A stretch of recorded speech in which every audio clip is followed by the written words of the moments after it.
Good afternoon. Happy Wednesday, everyone. I am Attorney Allison Reddick. With me is Marine veteran and accredited claims agent Kerry Baker. How are you doing today, Kerry? I'm doing pretty good. How are you, Allison? Good. We are back again for some question and answers. So I know Kerry has a conference with the VA at 3 o'clock, and we were a little late with technical difficulties. So we're going to try to get as many done as we can. So I'm just going to go ahead and start. Okay, John F. Veal Jr., can the VA take away your disability if your prostate cancer is in remission? So for cancer, they will give you a 100% rating when you have active cancer or if you're receiving some kind of treatment, whether it be chemotherapy, radiation, you receive surgery. And then 6 months after that, they will assess you for any residuals. So you'll go in for a C&P examination, and if you have any renal issues or if you have voiding issues like leakage or increased frequency, urgency, things like that, then you will get rated based off of those residuals. Anything to add to that, Kerry? No, I don't think so. The short answer to the question is yes, they can reduce your disability, but only because your disability is no longer an active cancer. Uh, but that doesn't mean you're going to be without any disability. So no, I agree. Yes, and I've seen situations where if you continuously have to be on some kind of medication that's considered a chemotherapy medication, they'll continue that 100% rating. I don't know if that's specifically for prostate cancer. I've seen it with other types of cancers, but that's important to note that if you continue to receive treatment, that's considered 100% rating as well. Yeah, and I would say just add a little bit to that is just if sometimes it looks like it's in remission when it's actually not. They Mhm. might not be treating it. They may just be watching it. And sometimes some VA examiners can incorrectly assert that it's in remission when it's actually still active. So if that's the case, they should not be reducing it in most circumstances. So just something to watch out for. Absolutely. I've seen that depending on the PSA levels. And I would have your doctor clarify that if they do try to reduce it based off of that. Okay, Kerry, can you qualify for CRSC with PTSD rated at 100%, or do you have to have a combat injury coming from Better Call Saul? You do have to have a combat injury, or I should say, a combat related injury. You have to be disability retired. So yeah, I mean, but as far as the disability itself, that can qualify. PTSD could be, it's typically a combat related disability. Uh, but it's there are other criteria you're going to have to meet for DOD's end of things. You have to be medically retired, all that kind of thing, and be eligible otherwise for CRSC. If you got out after doing a few years of service, you just got out on a regular discharge.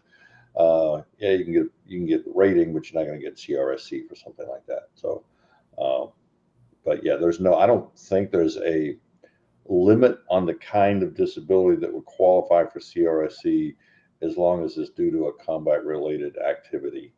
It doesn't have to be direct combat, could be training for combat. There are a few different definitions that VA likes, or that DOD, I should say, likes to toss around for.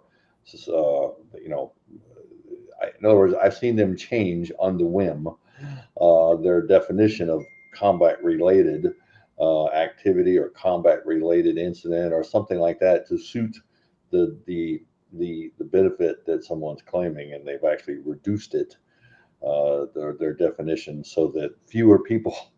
So they'll have one word definition, but for this benefit it means one thing. For another benefit it means completely something else. I don't think VA could get away with that, but DoD, those guys kind of do what they want. Um, so yeah, just something to look out for. But yeah, you can get that. It definitely needs to be combat related. Okay, Ken, non-vet exposed to the orange, filed for hypertension, also heart disease, filed each one on separate lines. So my question is, will they combine the two and give one rating? I've seen both. I normally see where they give you two separate ratings, where they'll give you the hypertension rating and then they'll give you the coronary artery disease rating or the ischemic heart disease, whatever, myocardial infarction, whatever you have. But I have seen situations where they will include the hypertension into the rating with the heart disease. What have you seen with that, Kerry? I've seen both. It kind of depends on, like with hypertension and heart disease, if there's renal involvement. There are some nuances there on when they can separately award hypertension. Uh, but if there's no renal involvement, you've got heart disease and hypertension. Technically speaking, they probably should give you separate ratings for that. One's a disease of the heart, the other one's a disease of the arteries and veins. Um, they don't, even though it sounds like they may overlap, they don't technically overlap. Um, but now, take into consideration that most of the time, the hypertension is going to be rated probably at 0%. Mhm. I would say 10% at the max. Um, and that depends on your prior blood pressure readings before going on medication. You have to have some pretty high ones unfortunately, to get up to the 10%. If you're at the 10%, you want to get up to the 20, and if you qualify for the 20, you've got some major blood pressure problems. You're probably more in danger of having a fatal stroke if you qualify for 20% of I've your. never seen 20%. I've seen it once or twice, but most of the time, if you got blood pressure that high, you've already had other problems Mhm. that are going to exceed the hypertension, and you're going to get rated, like a stroke or heart attack or something like that. So yeah, you can get rated separately, but most of the time the hypertension is going to be 0%.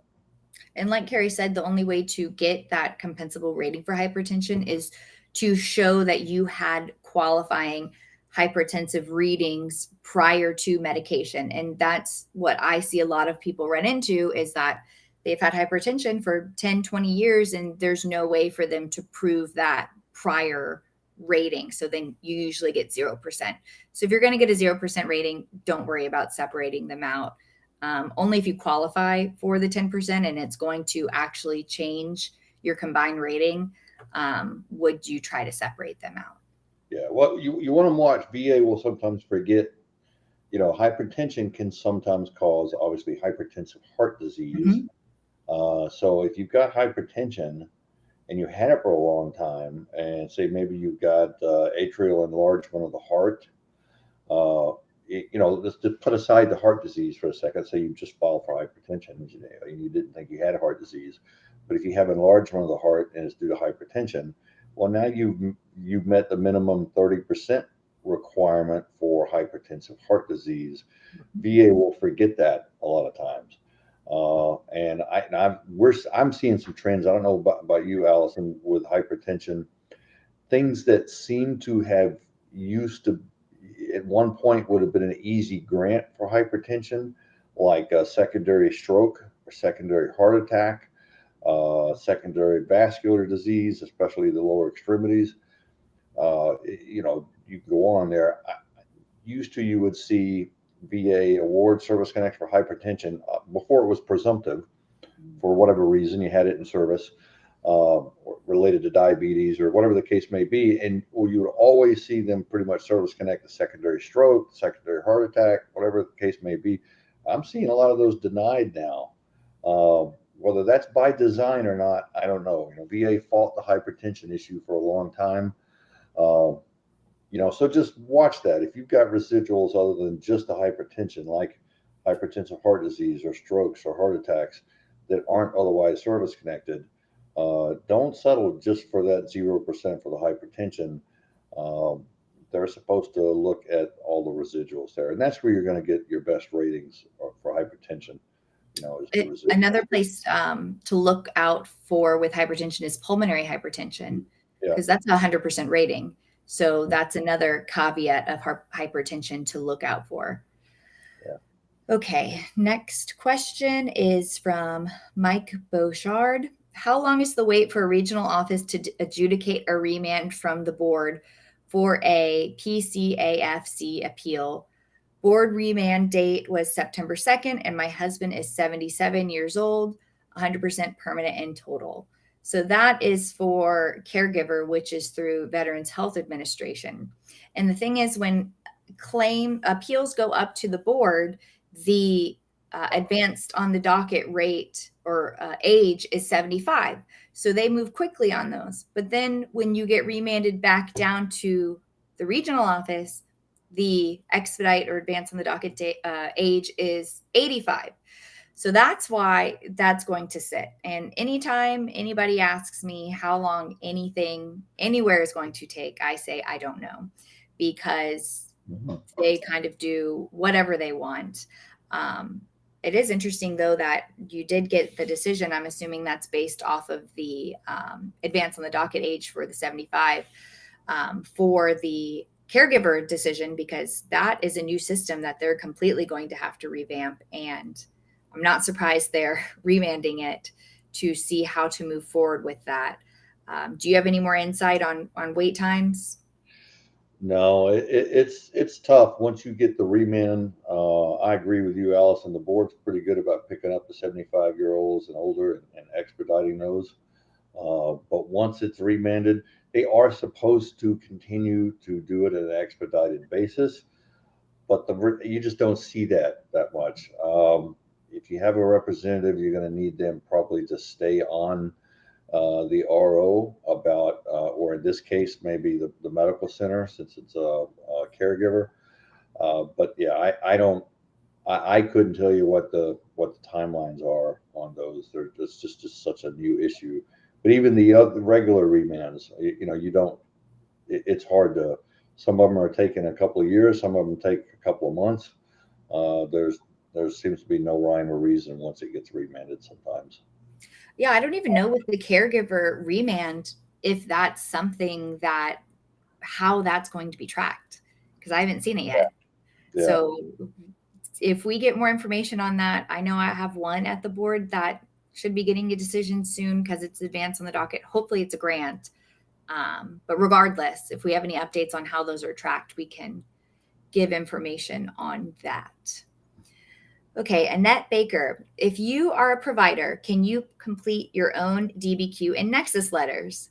What does the M21 state for this? Thanks for all your help. Okay, so if the veteran themselves is a provider, I mean, I don't see why not. I guess, would that be considered a lay statement, but it's also expert, but you're considering yourself as the expert? What do you think about that, Kerry? It's an interesting question. I've seen it done by a few people. As far as what the M21 states about it, the M21 doesn't state anything about it, not to my knowledge. In fact, I'm pretty sure that's accurate. Here's the thing. VA defines more or less what they consider a medical expert. And not knocking any medical experts, the bar's not that high in the medical expert field. So in other words, what that means is you don't have to be a doctor to be considered a medical expert by VA. A nurse can be considered a medical expert by VA. Any of the forms of nurses, be it a nurse practitioner, a physician's assistant, and I know it's not a nurse, they're all considered medical experts by VA. They are not supposed to say ding you on your credibility because you're an interested party to the outcome of the case. And you as a provider being, let's just say you're a nurse practitioner without knowing any different, you are a medical expert. You can submit whatever you want on your own claim that comes from you. Now, your regional office personnel may look at that as a lay statement simply because they might not know the answer to that question either, or they may think they do. I've seen the board go with medical opinions from people that are doing it on their own. because they can't say you're not a medical expert, that you're not a layman. And there's no rule saying you can't opine on your own case in that circumstance. So that's an interesting issue. I've seen a doctor who was a former VA employee, a veteran, do lots of opinions on their own case, and VA went with all of them. In fact, they sent him to a nurse practitioner, and the nurse practitioner said, "I ain't touching it. I know that particular person. They're a physician. I'm not going to opine against them." Now that wasn't the norm, obviously. So, that's a good question. I say go for it. There's no express written language anywhere that says you can't do it. So, take Yeah, it I've out. seen situations where the spouse is a registered nurse, and will do opinions that way, and they have the knowledge in the background, especially with special monthly compensation and stuff, and getting those higher levels. Why not? I say try. Yeah. Okay. Glass onion, 100% permanent and total PTSD and 50% for lumbar 50% for lumbar stenosis, 10% tinnitus, Gulf War vet. Should I be filing for Social Security, and shouldn't it just be automatic at some point? You would think it would be automatic, but it's not. Even though they're both federal agencies, they're completely separate. If you are permanent and total from VA, I would say go ahead and apply for Social Security. I think having one is good evidence for the other, but it does not mean that just because you have one doesn't mean you're automatically going to get the other. You still have to go through the process. Anything to add on that? No, I agree. It's not going to be automatic, maybe if it's age related, but if you're talking Social Security disability, yeah, you're going to have to file for it. But yeah, I'd file for it. Yeah. I see that, get that question a lot with caregiver versus aid and attendance. They're kind of very similar. And if you have one and you're applying for the other, you think you would automatically qualify for it, but it's actually the requirements for caregiver are much more expansive. And you can get it for non-service connected conditions versus aid and attendance, which has to be only service connected. But I get that question a lot. Why do I qualify for one but not the other? Even though one is helpful evidence for the other, you still have to apply for both and qualify for both. Okay. Jose Alberto. Afternoon. Thank you for the Q&A. I am currently 100% permanent total, including 70% PTSD with TBI, 50% migraines, 30% IBS GERD.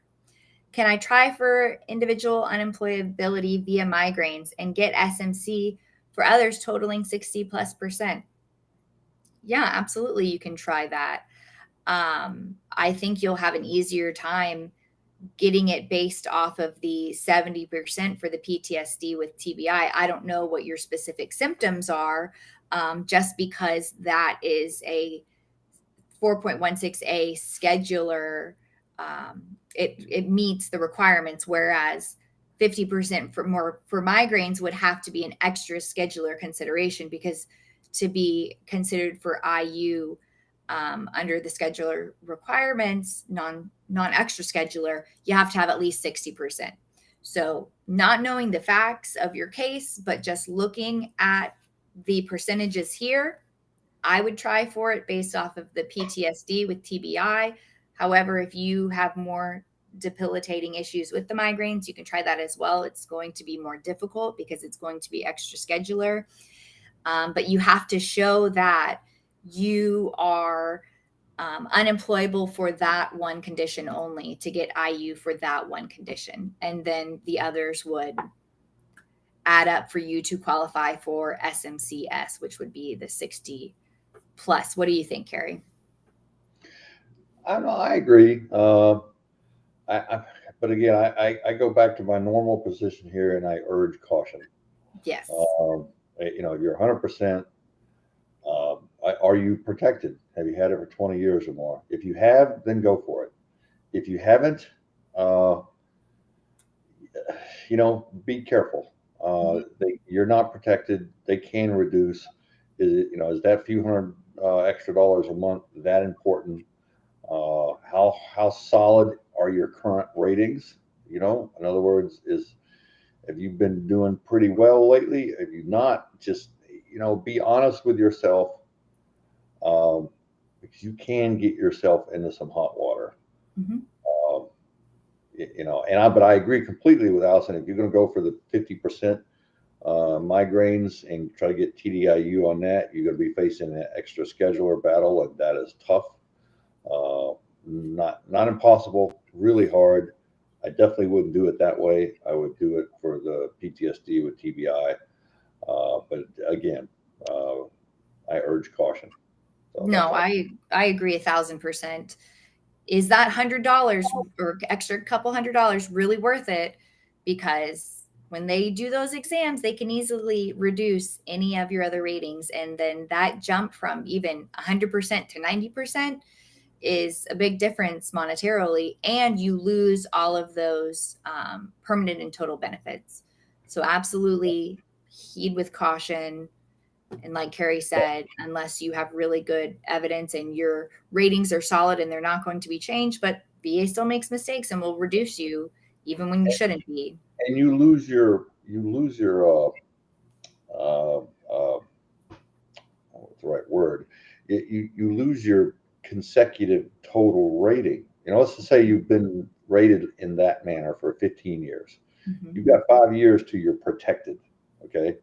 So let's say you try this now and you get a bad exam, and that's all it takes sometimes. And they try to reduce you and they succeed. Well, let's say you appeal that and succeed in getting that restored, but they don't take that restoration all the way back to the point where they reduced it. And you have a month or 2 or 6 months where you're now 90% instead of 100. Well, now you've got to start your 20-year clock all over again to become protected. You need that rating at 20 years consecutively in order to be protected under the law. So just keep that in mind. That's something And that matters too with, let's say you have permanent and total for 9 years. And like Kerry said, you get it taken away and you pass away. And your spouse could have gotten DIC automatically for you having permanent and total 100% for 10 years. So that's something to consider too. I would think it would be more important for me to get that 10 years permanent and total rather than getting an extra $100 to protect my spouse if you're in that kind of situation. Yeah. Okay, Andy Charles, how can you dispute a C&P exam done under HLR? So if you're asking in a sense where you requested an HLR and they found a duty to assist error and they asked for a new exam and you're disputing that new exam, well, because they found a duty to assist error, it has now moved into the supplemental lane or supplemental claim. So technically, you can file an HLR to that exam because it's new evidence that can be reviewed. So if it's that kind of way, you can dispute it, right? I think there might be a couple of ways to interpret that question, which I initially was thinking the same thing you said there, Allison. We have an Alan. We look like. That does not look like Allison. You know, but the other way to look at that is say you've got a bad C&P exam, you think it's a bad C&P exam, and they deny your benefits based on that bad C&P exam, and you want to take your case to an HLR and dispute the C&P exam with, say, in a conference. You can do that. You know, you got to make sure you know what went wrong in the C&P, what's inaccurate about it. File an HLR, ask for a conference.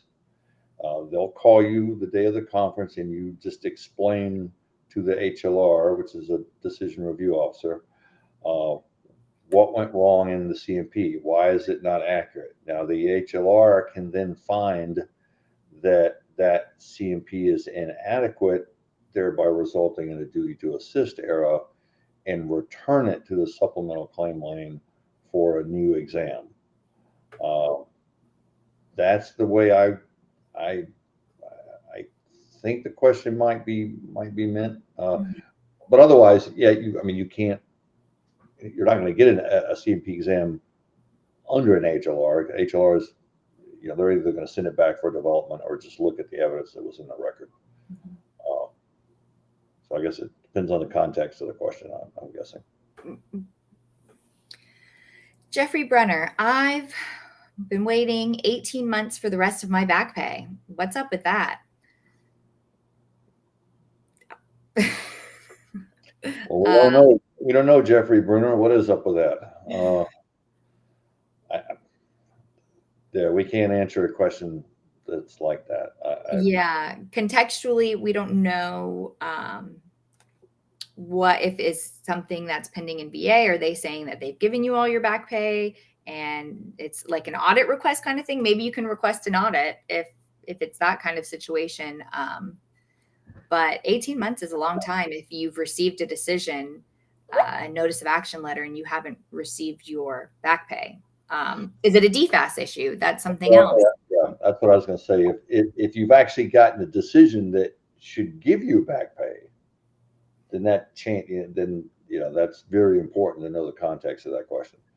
If you don't have a decision that would warrant back pay, then you've not been waiting 18 months for back pay. You might be waiting 18 months for a decision, hoping it gets you back pay. But if you've got a decision that would warrant back pay and you haven't gotten that back pay, now that's different. Then the first thing I would ask is, are you a longevity retired veteran? Because they could be holding that up for a DFAS offset. But if it's been 18 months, then there's something wrong there. Because the DFAS, while they can be lengthy, it should not be 18 months long. So yeah, you're going to want to get inside VA somehow and figure out what's up with that.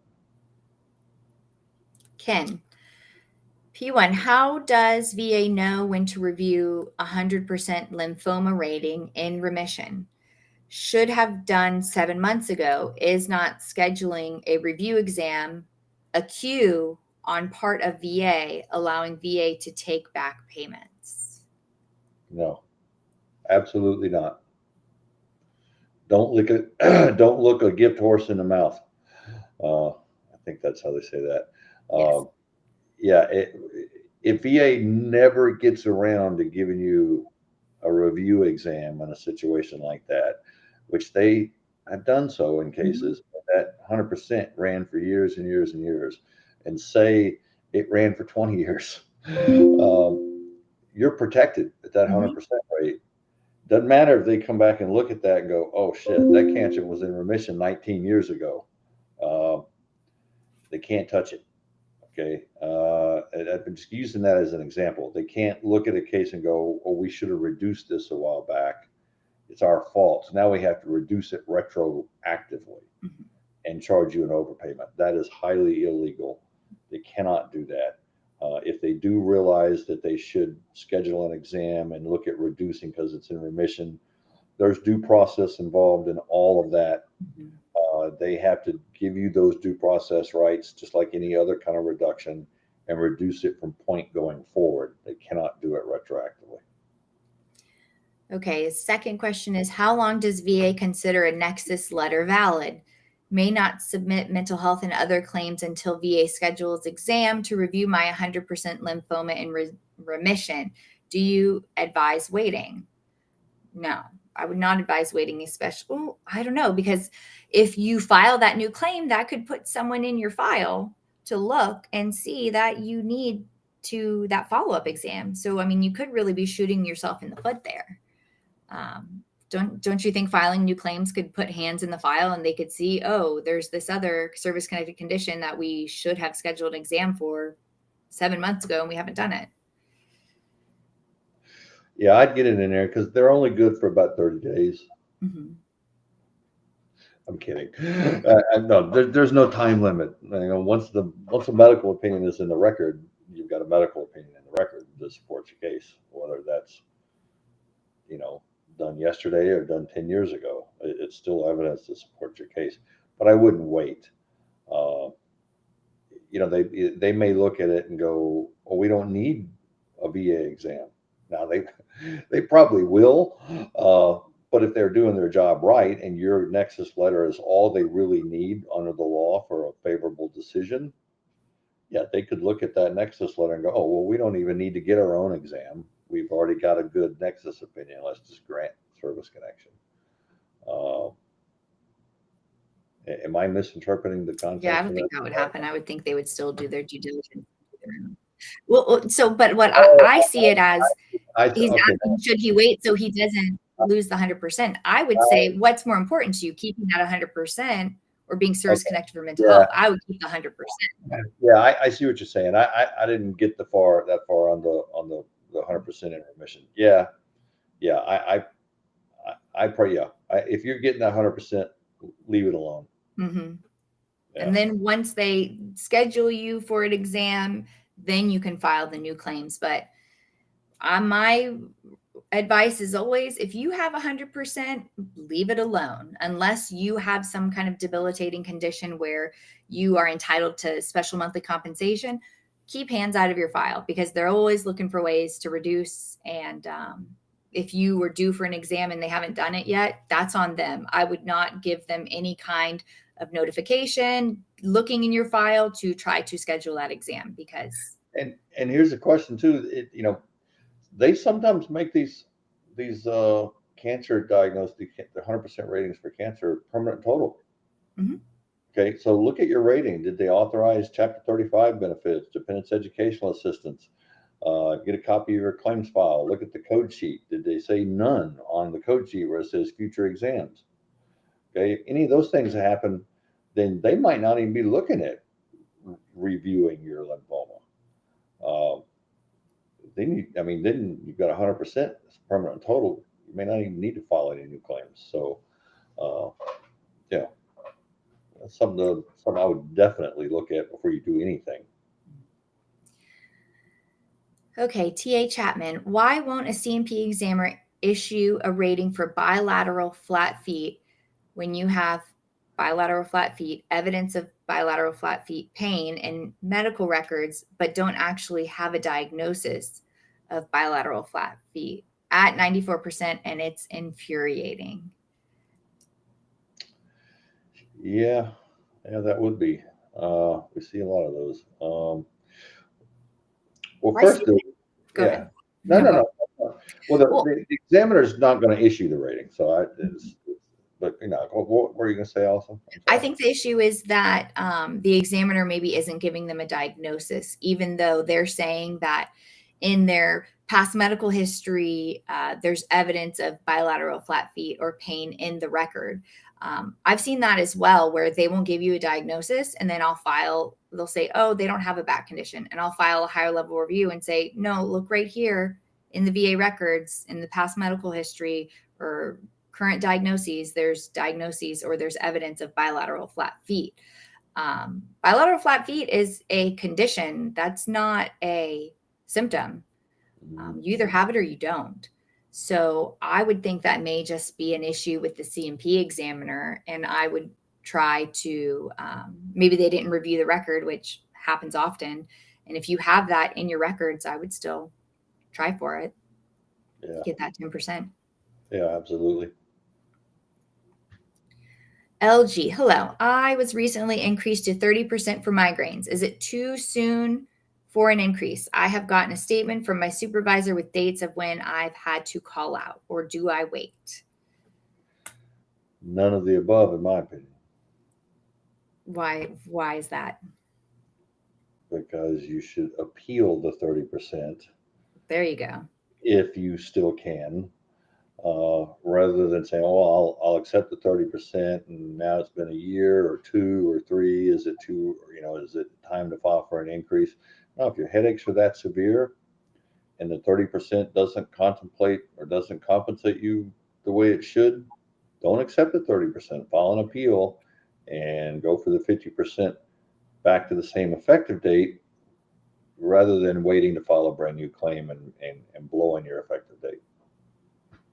So if it's been within the last year, your recent increase, I would file a supplemental appeal with that new statement from the supervisor, saying that you're entitled to a 50% rating. Okay, Michael McDonald, I have a remanded legacy appeal for TDIU. Is there a C&P exam for TDIU, and is there a DBQ for TDIU? There's not specifically a C&P exam for TDIU. It's basically they will redo exams for your current connected conditions, and sometimes there will be an addendum sheet that will say individual unemployability statement for each condition. And so they'll fill that out for each condition. So let's say you have migraines. They'll say individual unemployability for migraines, and they'll say whether you can't work, you can do sedentary work, you can do light, heavy, or there's no limitations. And they'll do one of those for each of your service connected conditions. I don't always see that. I would assume that's what they're supposed to do all the time for IU. But sometimes I just see them do new exams for your service connected condition or whatever you're saying your IU is due to, because you're basing your need for individual unemployability on your service connected condition. So there's no just IU exam. Do you always see those forms filled out, the IU forms? I see them maybe like out of maybe every 20 cases with the IU. I think it depends on the examiner. Yeah, I don't see them filled out that much, but yeah, typically you're going to get examined for whatever you're claiming is causing the TDIU, and they would typically ask about functional limitations and this and that. But it would be. I could see the efficiency if there could be an exam for TDIU rather than going back, and because it's this is just for whatever purpose, if it's interesting to you, but you had 5 things service connected and you filed for TDIU, even if you just got those service connected, you're likely to get a brand new set of exams for those 5 things. Maybe you just had CP exam 6 months. If they would just do a TDIU evaluation without touching those other issues, then you may not get reduced on those issues, and you may just, because sometimes this happens when you file for TDIU, and you just look at the functional limitations caused by those conditions without going through the new set of exams. VA could learn a lot from that and become a lot more efficient, but I guess that would just be too easy. Yeah, it'd be a little common sense. I must be naive Wednesday or something. I don't know. Okay. Let's see. Michael LeMay. I have a claim for sciatic nerve paralysis pending, but could I also file a claim for degenerative disc disease at the same time, or just wait? So, degenerative disc disease would be, those could technically be 2 separate claims, because you would get a rating for whatever part of the back it is affecting, whether it's lumbar or sciatic or cervical. But the sciatic nerve paralysis, VA is probably only going to view that for the nerve paralysis. I know for when you're claiming a back condition, the radiculopathy or the nerve paralysis is inferred, but I don't think it goes the other way. Yeah, I was kind of reading that maybe a little differently. But mostly because it's not enough info here, I would ask, is the sciatic nerve paralysis due to the back? Because if it is, you need a claim for the back. With the nerve paralysis as part and parcel or intertwined with that claim for the back. So I would ask, well, what's causing the sciatic problem? If it's the back, you need to be filing for the back too. If it's not, well then, yeah, you could file it at the same time. There's no harm in that. You don't have to. It's really up to you. Because for the back, you can infer the nerves, but the Right. nerves aren't going to infer the back. Right. Okay. Next question, Proverbs House. Kerry, father was blue water, passed away due to cancer in 2015. He never filed for anything, married till his death. Can I file for him now? If so, what would be the first steps to take? All blue water passed away.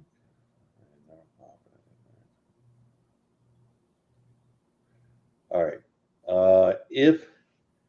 All right, so he said he was married up until his death. So I'm assuming the surviving spouse is still alive. I'm just reading into that. If that's the case, then yes, you can absolutely file. There would be no accrued benefits, which is benefits due to the veteran at the time of his passing, if no claims were pending when he passed away. But if you're just going for, say, your mom's or his spouse's DIC benefits, it doesn't matter if he's ever filed a claim before. They would look at that in a manner of, if the veteran was alive and filed the claim, would he be entitled to that benefit?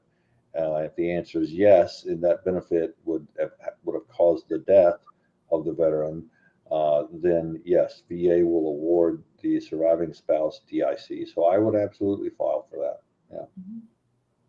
Absolutely. And I mean, even if he wasn't blue water, the spouse can always file for DIC benefits. It can be, I mean, if it's within a year of the passing, then you can get that effective date. But if it's 20 years later, you can apply for DIC benefits. It doesn't matter. So absolutely, I would try to file for that. And even if he wasn't service connected, like Kerry said, they'll look at the death certificate and see what type of cancer it was. If it was a presumptive cancer, then she'll automatically get it. If it's something that is, there was a contributing condition, things like that, then it gets more complicated. But the spouse is able to prove service connection in those claims. So I would absolutely file a claim for that if if the spouse is still alive, because the spouse is the one who is entitled to the benefits. Yeah, and here's another way to think about it: is look at the DIC claim as a freestanding claim for surviving spouse, and in some circumstances for dependent children. It's a freestanding claim. It's their claim. It's not the veteran's claim. So it's their chance to show that the veteran passed away from either a service-connected condition or what would have been a service-connected condition had he filed for it.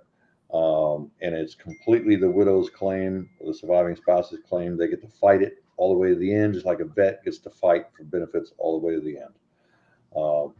So it doesn't matter if the vet had already filed for something or not. It sometimes helps if they have. But if it's a presumptive cancer, then DIC is pretty much going to be automatic. So yeah. Okay, let's do one more before you have your conference. Bamboo Pandolfi.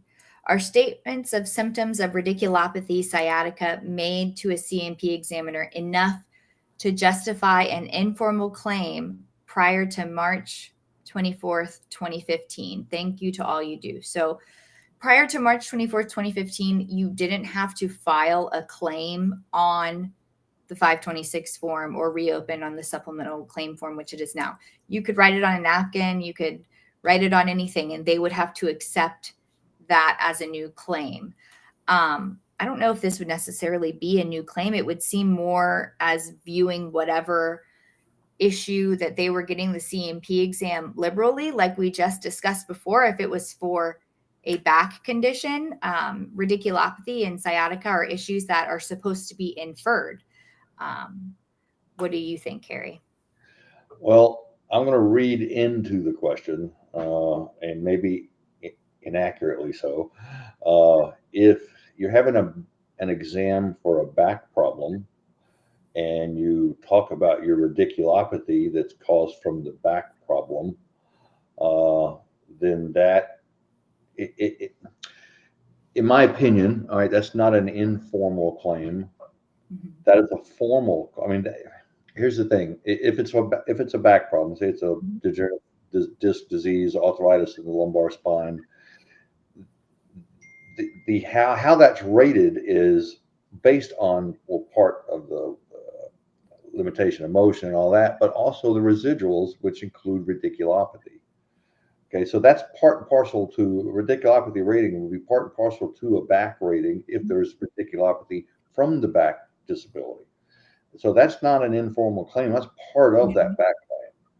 Now, if they try to say, well, you didn't specifically list it on the required form that came out in 2015, there's a regulation now, and don't quote me on this, but I think it's 3.155D2, Delta 2, that talks about issues that are within the scope of the claim. Okay, now that's kind of a new reg from the AMA, right? It didn't really change anything the way VA is supposed to do things all along, but it kind of clarified things. So again, if that's a back claim and you've got radiculopathy but didn't claim the radiculopathy, and they don't address the radiculopathy that showed up on the exam, I would appeal it with an HLR and say, no, my radiculopathy was within the scope of my claim for a back disability. And what makes that stronger is, how do you rate a back disability? Well, you rate it according to range of motion and this and that, but also according to the residuals, which are radiculopathy, which the rating schedule says rate separately. Okay, but so because it's all built in there, you should not have to come back and file a separate claim for radiculopathy if the scenario here is you're getting examined for something like a back problem that's caused the radiculopathy. Now, if you're getting examined for headaches or something that's got nothing to do with radiculopathy, and then you bring it up on an exam, I would not trust that. I would go ahead and file a separate claim for it in that situation. You can always argue the effective date later. But anyway, so that's what I would say about that. Yeah, that's what I would say is if it's not within the appellate period anymore, and they missed the radiculopathy, I'll file a new claim or a supplemental claim to bring that up to them and then fight the effective date later, to get it back on their radar. Because if they missed it and the appeal period's closed, then you are going to have to file something to get it reopened. Mm-hmm. Okay, that is all the time we have for today. Sorry about our technical difficulties earlier, but hopefully we got a lot of questions answered. We will be back soon. Kerry's got to hop off for a VA call and we got to get back to work, but thank you everyone for your time. Thank you, Kerry. And we will. I like to say I was on here 2 weeks ago with Carol, and I was coughing my head off, and Carol was just nice as could be. She knew I was sick. Everybody on the call could tell I was sick because they were making calls. And well, that later that day, for those of you that I found I had pneumonia, and I've been in bed pretty much ever since, until just a couple of days ago. So, well, you look much better. I'm glad you're feeling better and back to asking questions uninhibited with coughs. Yeah, it's a rough couple of weeks. First time I've had pneumonia since I was a kid. So anyway.